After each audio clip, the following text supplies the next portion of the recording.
Hey guys, some stupid sketch guy here with another prehistoric figure review. Now this prehistoric figure review is going to be on a more obscure figure from a more obscure company that I think deserves a bit more spotlight. This figure is the vintage Tsukuda Triceratops. So let's get into it. So first, I just want to mention how I even figured out about Tsukuda, and that was thanks to Andy's Dinosaur Reviews reviewing their Brontosaurus. I had never seen a figure company ever make articulated vintage dinosaurs. That combination had just simply never been done before, and I thought that was interesting. So I gave them a look, and I found their Triceratops was only about $30, and I thought that was a pretty good price, and I liked the way it looked. So I bought it, and here we are now. So let's see if those $30 were well spent. Let's get into this. So first up, we will be reviewing the paint job. The majority of this figure is given a down-to-earth bluish-green color, and it looks really good, as most vintage dinosaurs had these kind of down-to-earth, realistic, not super bright and flashy colors. That would come later. So this definitely does help with the vintage feel of the dinosaur. And as well as that, simple things also help make the bluish-green stand out more, such as the brighter colored underbelly and the different colored horns, as well as the very nice shiny eye. But if I have to give one critique, it's that the horns and, I guess, frill spikes on the side are not executed as well. It's not even the fact that they're chipped, that's just because of paint wear.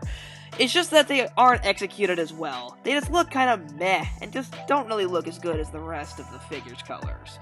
But the figure's colors are definitely a huge good thing about this figure, and because of that, I give the figure an 8.5 out of 10 when it comes to paint job. Next up is posability. What kind of poses can you strike with this figure?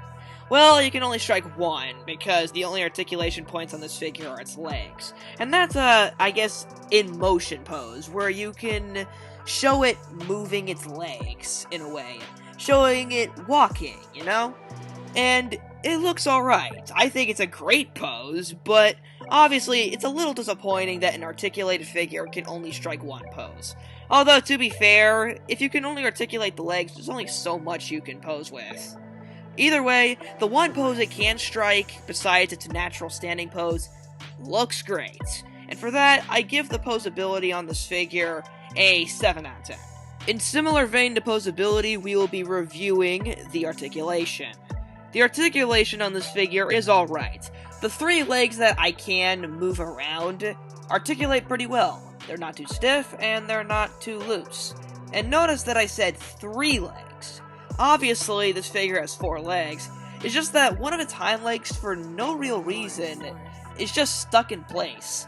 This is probably just a defect on mine, and hopefully that's just the case, but I can't help but mention this and hold it against the articulation, that, you know, they can have a defect like this. You know, that has to be pretty annoying and something to keep in mind. So with that major defect, the rating does go down quite a bit, and I have to give articulation only a 6.5 out of 10. And lastly, there's the detail, which is a surprisingly good thing about this figure. Excluding the horns, which basically have 0 detail whatsoever, the frill has a lot of detail, and so does the rest of the face. In general, though, a lot of figures do have great face detail, but lack everywhere else. So is this the case with this particular figure? And the answer is a resounding no! This figure has scales all over its body, excluding the belly, but the belly has good wrinkles. The wrinkling on the belly is very good, kind of reminding me of big animals like rhinos or elephants.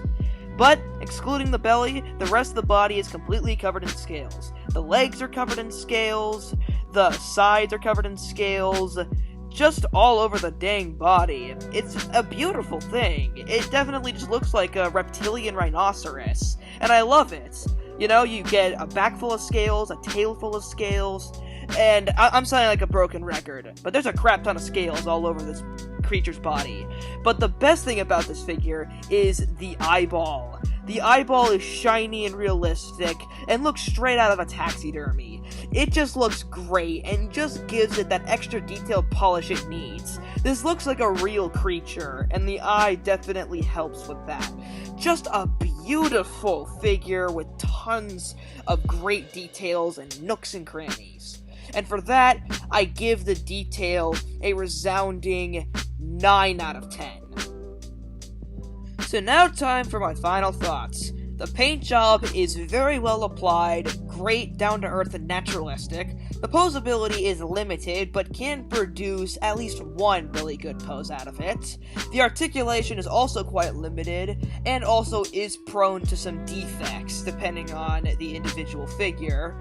And the detail is absolutely amazing, and holds up incredibly well for its age, considering this figure was made in the late 80s. So, for my overall rating, I give the Tsukuda Habe Triceratops a 7 3/4 out of 10. I hope this review makes you want to buy Tsukuda Habe. They're anywhere from 30 to anything above that, and I think people should give them a shot. If you have a bit of money on your hands and are willing to bite the bullet, then they're a great purchase. I highly recommend these figures. Hope you guys enjoyed this video. See you guys next time.